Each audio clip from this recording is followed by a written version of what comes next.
भगवान की जय हो। नहीं गई क्योंकि और बाकी की योनियां जो है शरीर उनके ऐसे हैं, सिर ऐसा है और ऐसे गई हैं, तिरंच में तिरछा गई हैं, आड़ी गई हैं, पर मनुष्य शरीर में ही केवल जो है वो उस वृक्ष की जड़ें जो है इधर भी चली गई हैं। तो मस्तिष्क का जो हिस्सा है वो ज्ञान तंतुओं का संचार का वो रीढ़ की हड्डी के सहारे नीचे तरफ चला गया है। अधश्च मूल्यान अनुसंततानि कर्मानुबंधिनी मनुष्य लोके न रूपमस्य तथोपलभ्यते। पर सोचो कोई बाहर ऐसा कोई वृक्ष है अश्वत्थ जिसके नीचे घोड़े बांधे जाएं, इंद्रियों के घोड़े बांधे जाएं, मन इंद्रियों के घोड़े, वो अश्वत्थ या अश्व, श्व मने कल, जो कल नहीं है। आज तुम्हें अनुभव हो रहा है पर कल रहेगा नहीं रहेगा कह नहीं सकते, क्योंकि कोई ठिकाना ये शरीर रूपी वृक्ष आज तो है, कल दूसरा शरीर के रूप में जन्म ले ले। तो अश्वत्थ शब्द का मतलब श्व मने कल और अश्व मने कल नहीं, कल न भी रहे, या जहां इंद्रियों के मन इंद्रियों के घोड़े बांधे जा सके। ये दोनों तरह के अर्थ है, और एक तरह का और है पर उसको अभी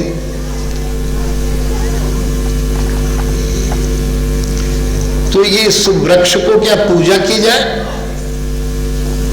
पूजा करने को नहीं कह रहे हैं।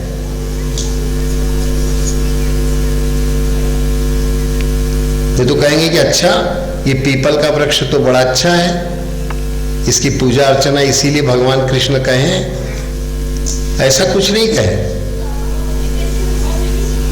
न रूपमस्य तथोपलभ्यते नान्तो न चादिर न सम प्रतिष्ठा। वो स्थित भी नहीं है मूलतः ज्ञान दृष्टि से।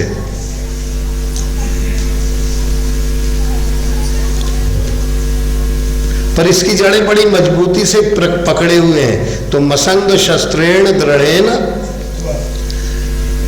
जब गुरु चिंतन में लगते लगते लगते गुरु ध्यान में और असंगता आ जाएगी, संग मुक्त होते जाओगे, आसक्ति मुक्त होते जाओगे, तो इसकी जड़ें कट जाएंगी।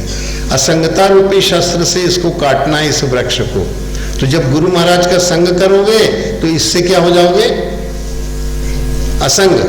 जितना गुरु ध्यान दृढ़तर होता जाएगा उतना ही ये शरीर का बोध विलोप हो जाएगा, शरीर मन ये विलोप हो जाएंगे।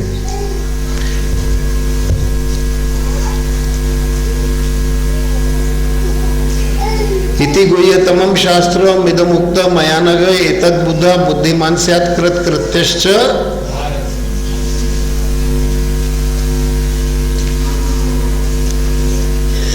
तो ये ज्ञान अगर कोई पा जाए कि भगवान ही सर्वविद भस्ते माम सर्वभावेन भारत, यो मामेव सम्मूढ़ो जानाति स सर्वविद भस्ते माम सर्व।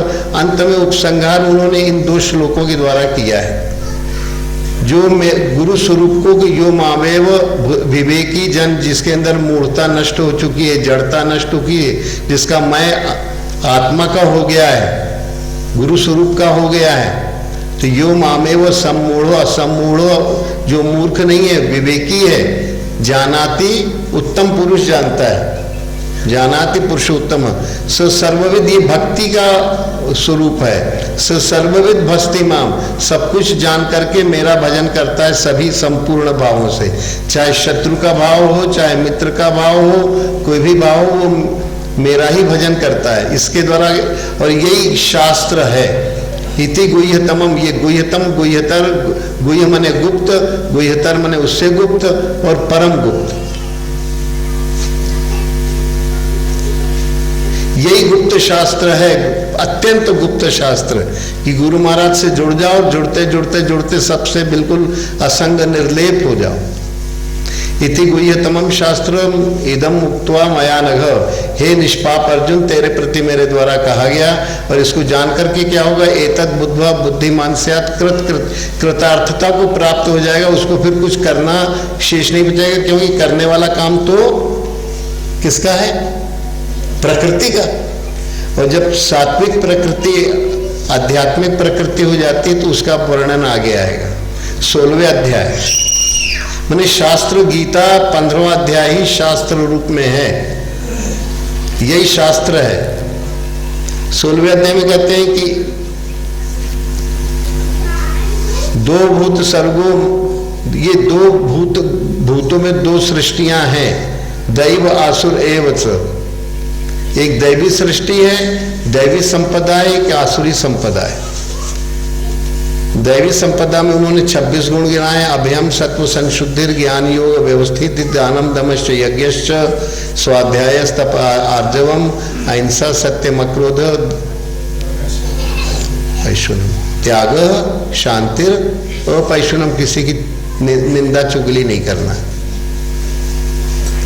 दया भूतेषु लोलुप्तो मार्दवम ह्रीर तेज क्षमा धृतिर शौच मद्रोहो नाति। तो अब निर्भयता आ जाती है। मुक्तस्य किम लक्षणम निर्भयम, दैवी संपदा के गुण जो 33वें अध्याय में कहा गया था, तीसरे अध्याय में, कि अगर तुम यज्ञ करोगे एवं तो सह यज्ञ प्रजा सृष्टवा पुरोवाच प्रजापति अनेन प्रसविष्यध्वो मेष वोस्तुष्ट कामधुक देवान भावयतानेन ते देवा भावयन्तु परस्परम भावयन्त श्रेयम परम, परम कल्याण को प्राप्त हो जाओगे। तो फिर भाई वो देवता क्या है देवता और दानव, परम कल्याण को कैसे प्राप्त हो जाओगे? तो यज्ञ विधि माने यज्ञ क्या है? भगवान का पवित्र नाम जो ओम नाम, अभी तुम लोगों ने अभी उसकी व्याख्या भागवत के द्वारा सुनी, गीता के द्वारा सुनी, आत्मानुभव के द्वारा सुनी, आप लोगों ने खुद अनुभव किया कि ओम ही नाम बसता है और सब।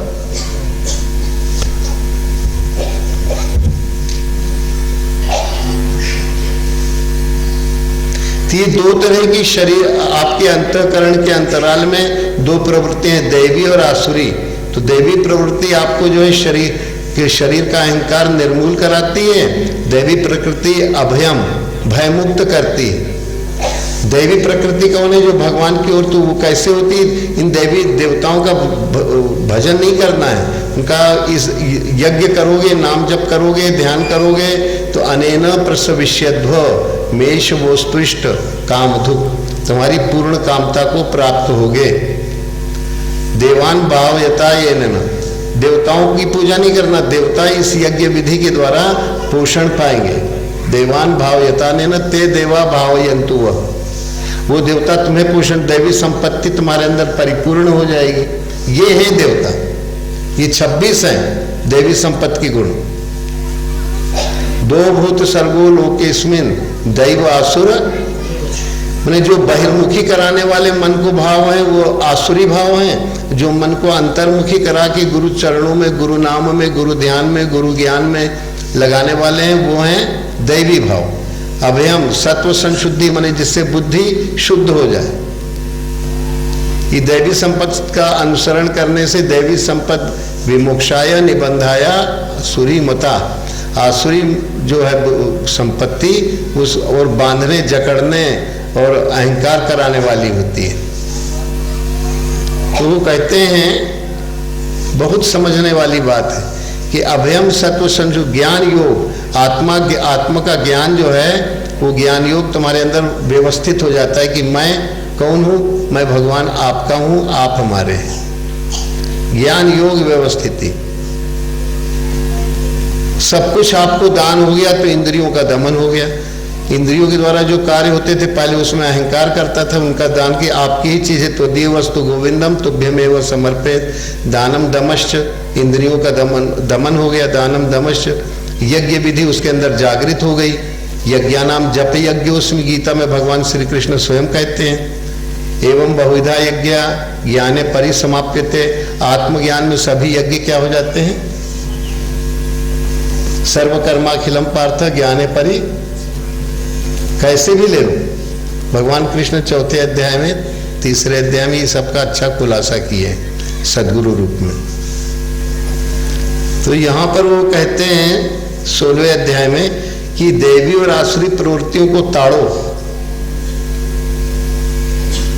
और आसुरी प्रवृत्तियां दानम दमश्च यज्ञश्च स्वाध्याय तप, स्व का अध्ययन करो। भगवान जो है अपने स्व के अध्ययन के लिए मिल गए, वो अपना स्वरूप बन गए और जगत का भाव जो है विगलित होने लगे। दानम दमश्च यज्ञश्च स्वाध्याय तप, तपाओ मन इंद्रियों को, बुद्धि को तपाओ भगवान के अनुरूप। ये तपाने की क्रिया ही तप है।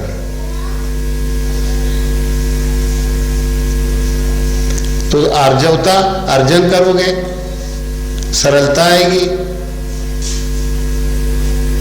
अहिंसा सत्य, अहिंसा कब होती है? द्वैत में, जब तुम्हारे अंतःकरण के अंतराल में केवल गुरु महाराज का ही स्वरूप रह गया, गुरु महाराज का दिया हुआ नाम रह गया, गुरु महाराज का ज्ञान रह गया, तो अहिंसा होने लगेगी। अहिंसा कभी कोई आज तक घटित नहीं कर सकता अपने जीवन में, क्योंकि कोई दूसरा होगा तो कुछ न कुछ मनोमालिन्य का भाव आएगा ही आएगा। तो अहिंसा उसी के अंदर उतरती है जो आत्म स्वरूप में स्थित होता है। वहां कोई द्वैत बुद्धि है ही नहीं। द्वैत बुद्धि होगी तो हिंसा होगी। अहिंसा सत्य, परमात्मा की सत्ता को सत्य मान के उसमें प्रतिष्ठित होने लगा। अहिंसा सत्यम अक्रोध, किसके ऊपर क्रोध, किसके ऊपर करे, हिंसा किसकी करे? तो परमात्मा की सत्ता का अनुभव करना यही सत्य है। सच, जैसा बोलना ऐसा बोलना ये सत्य नहीं, ये तो वाणी का गुलगपाड़ा है। सत्य, अहिंसा और ब्रह्मचर्य सब इसमें आ रहा है। अहिंसा सत्यम अक्रोध और त्याग शांतिर अपैशुनम, उसका त्याग वृत्ति अपने आप बनने लगती है। त्यागना नहीं पड़ता, अपने आप बनती है, बस वो यज्ञ में लगा रहे। अपैशुनता माने किसी की निंदा या चुगली नहीं करता है। त्याग शांतिर अपैशुनम।